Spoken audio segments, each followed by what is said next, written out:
Hello everybody and welcome to the show that adapts faster than number 9 on your local power ranking.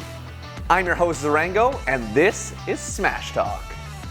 Today we've got one man who's renowned for his unique style and bringing joy to the hearts of all that hear him on the mic.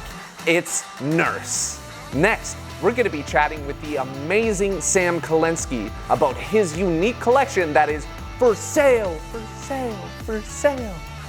Next, we're jumping to get the perspective of a TO from the Alberta Esports Association about the journey they've made so far in gaming. Lastly, we hear from the triple threat himself from UBC Esports, it's AIMD. But first, let's check out some of the amazing highlights from the community.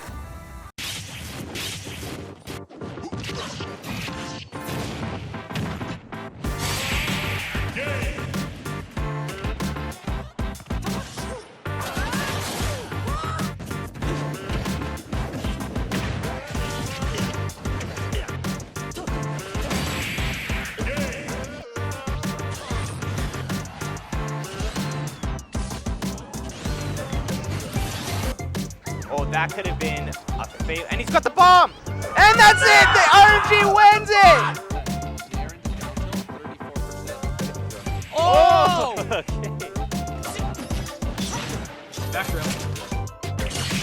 Oh, what the holy hell!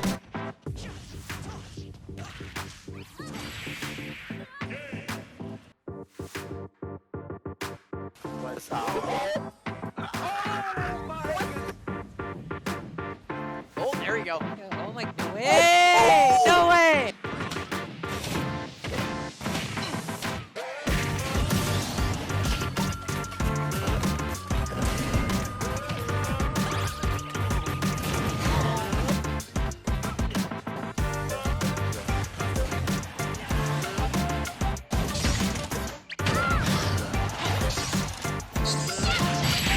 Can you hit that 35%? Erica's here, yeah. Yo!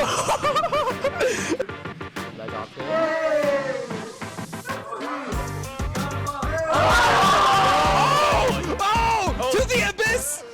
No, why you're going? Okay. Welcome to Melee! I don't mean to really try to.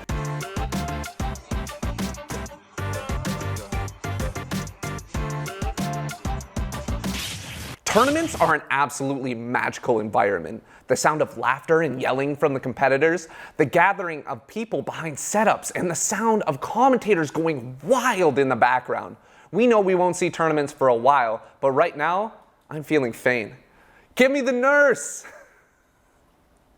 Yo, we have the legendary commentator from Alberta, Nurse. How you doing, brother? I'm doing great, man. I'm happy to be here. I'm happy to be here. And looking fly as always, man. How do you come up with the style of what you wear to tournaments? Man, honestly, it's very 80s inspired, and it's just that way because that's the sort of thing I grew up liking, weirdly enough. My Spotify playlist is full of 80s music. My favorite series of movies are the old, like, really campy Friday the 13th movies. And this is kind of what you saw back in the day. And so when I see that and I see the opportunity to bring it onto my own look, I got to do it, man. Retro is always in. That's the thing, is no matter the age, the previous generations are way cooler than what we got today. Obviously, man. Obviously. There's only one way to do it. Now, you're known for being one of the best commentators in Canada, and you're known all through the Pacific Northwest. You get to do a lot of the top 8 series. But how do you practice your commentary? Yeah, and so I think what I like to be known for, what I like to bring to commentary that's a little bit different from other people is kind of a stronger game knowledge and kind of a deeper understanding of what's going on. And kind of what helps me do that is the fact that I also play at a fairly high level. So being able to understand, frame data, advantage, what combos into what does what situations people are trying to put each other in. Having firsthand experience in those situations, it makes it a little bit easier to see when other people are doing those things as well. And I think that brings kind of a really cool balance to commentary where you kind of go into the minds of the players a little bit more and with a little bit more accuracy, I think, at least. Whether it's playing or commentating, you got to put in the time, learn the fundamentals and the knowledge, and apply it to the best of your ability. And most of all, be stylish, be hype, and be genuine, most of all, is kind of what I'm getting from it. For sure, man. I think a lot of people don't like that kind of fake hype that a lot of commentators give off. And I'm sure you've felt it too, where they're getting excited, but you can tell it's kind of like a... Oh my God, look it! He did the thing with the hit and now he's dead! You can tell it's not a real thing. And again, like I said, I think what people like is, I do that if I'm not on commentary. You know what I mean? Like, if I'm in the crowd, I'm still doing that. Like, and so when you hear me, getting excited, or, if I make a prediction, or if someone gets a big read, me getting excited, that's just how it is. I'm just hyped. Whether the camera's on or not, it does not matter. You are the same. Yeah. And that aspect of being genuine is so important. And I think it's something we miss some of the time. But I think looking at you and the way that you present yourself, it is an amazing way of doing it and going about it. Nurse, thank you so much for being able to participate with us on this show and giving a little bit of the in-depth look on what becoming a top commentator is like. I really appreciate it. Thanks for having me, man. I appreciate it.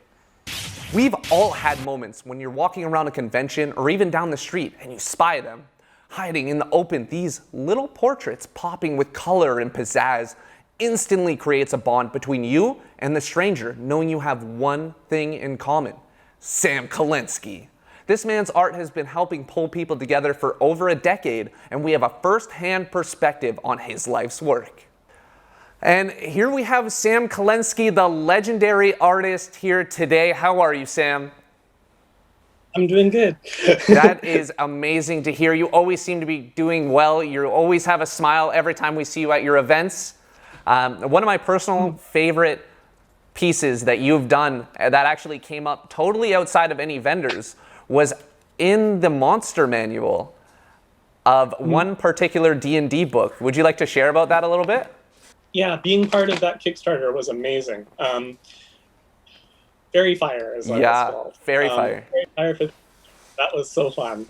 And I loved it because I was told to draw basically James and the Giant Peach, but with 90s, 80s aesthetic. The cartoon of James and the Giant Peach, and mash it into my own style.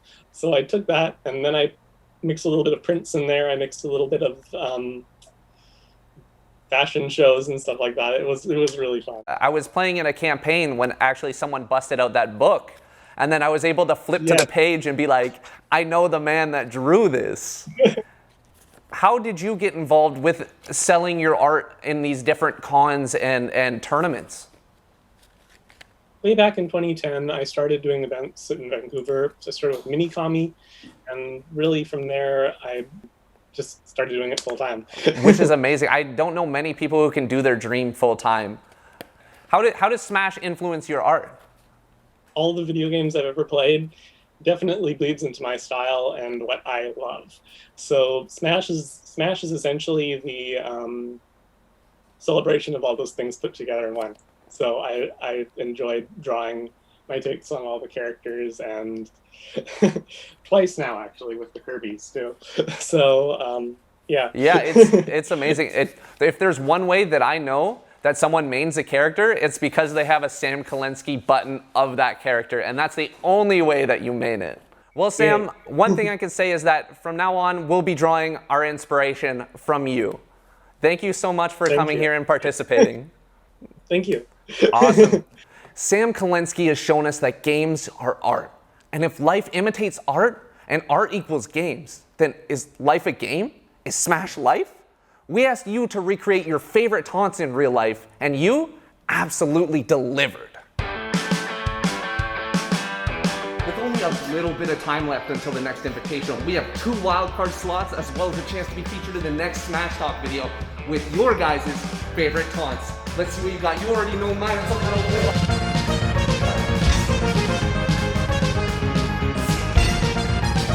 Show me your moves.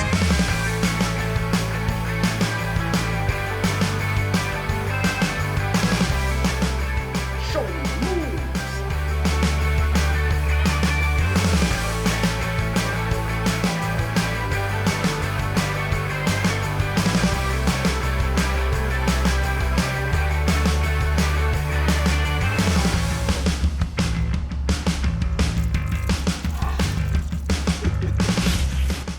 Running esports events is a science. Add 2 cups of competitors, a tablespoon of TO, a dash of commentary spice, and a little pinch of saltiness, and you have the perfect recipe for bread.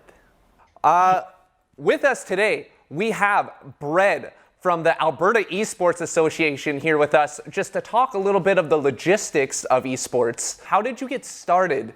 Well, it's funny. Like most people, started as a player. When I was in, junior high school, I was actually reading Nintendo Power, and I had seen a little ad in Nintendo Power about the thing called Smash Boards. Naturally, the rest was history. And now you're actually creating history as one of the first people to be able to jump into a university and help establish esports as a legitimate business. How did something like this come to fruition? We launched something called the Alberta Esports Association. And in doing so, we got word that Mount Royal was having an esports management certificate program as part of their continued education. And we kind of networked with them. They talked to us, we talked to them, and the rest was history. Thankfully, we got a couple of people who were right fits, and now a few of us are. Which is absolutely amazing. Bringing esports into this legitimized forefront is something that a lot of people are trying to pioneer, and we're all trying to carve our own path. With this in mind, how bright is esports in your opinion? Esports is incredibly inclusive. It really is adaptable to any type of person, regardless of where they're coming from, what their skill set may be. It's something that is very capable for everyone to get involved in, and I think for that reason, esports is going to just keep growing. But even locally, I think between the program that we're just starting up now, or or at just the local clubs, like it's honestly the best it's ever been. The amazing thing in esports is that it's community-based. The community aspect is probably the most important part. I mean, we talk about the innovations that a lot of these businesses are making. I mean, you look at some of the major brands out there, and even locally with Mount Royal, like this is monumental, it's gigantic. But every piece of the puzzle has always started with the social aspect, the people coming out, seeing their friends, and being really feeling like they're part of something. And for anyone who hasn't come out to a tournament yet, what would you say to those people? I think that there's no better time. I mean, obviously physical is a little bit different at the moment, but events still capture a lot of that same mentality online. And I really do think that everybody has a great opportunity right now while you are, looking at different games, while you might be playing a little bit more than usual, to really get out and take that time to introduce yourself, become one with the community, so that when we are going back to the large scale physical events, we can have the absolute blast of a time meeting everybody for real and getting that awesome social feeling that we've always had. And I am very excited for that. Bread, thank you so much for coming on the show and being able to talk with us. I really appreciate it. Absolutely. Thank you so much for having me. Our final interview, a man that goes by many names, are known and aimed commonly, but those who truly know him only refer to him as the Triple Threat. And here we have the legendary Triple Threat, Arnaud from UBC. How you doing, man? I'm doing great. How you doing, Martin? Fantastic. Thank you so much for asking. Arnaud, you recently came out with a video on why physical fitness is important for gamers. Would you care to touch on that a tiny bit? Yeah, absolutely. Listen, I think that exercise is essential and it shouldn't be an option. And that includes gamers because, yes, we are human beings as well. But the reason why I specifically choose lifting as my choice of exercise is because I think whatever exercise you should do, it should be fun.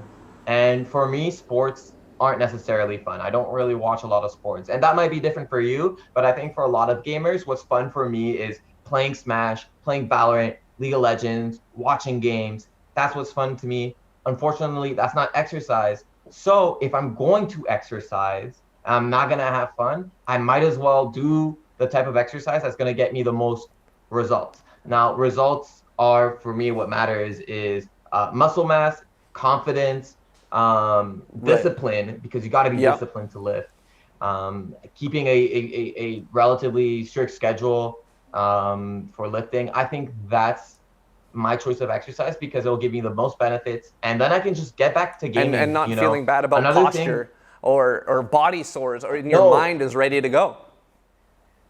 And it's a lot easier to be healthy in your mind if your body is healthy already, because the endorphins, again, your posture, if you have strong abs, if you have a good core, then you're automatically going to have a better posture than if you didn't.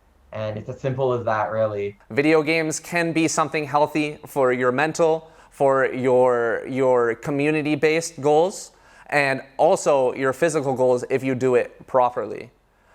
AIMD, thank you so much for coming on and participating with us. We are going to aim to the future of esports, which looks absolutely bright. Thank you again, and we will talk with you soon. Thanks for having me. It's been another great episode, and we're continuing to improve thanks to feedback from you. Make sure you show this to any of your friends who know about Smash but haven't participated in the community yet. It's getting late, and if I'm gonna make the bus, I gotta go fast. Until next time, good luck, have fun, and stay gaming, gamers.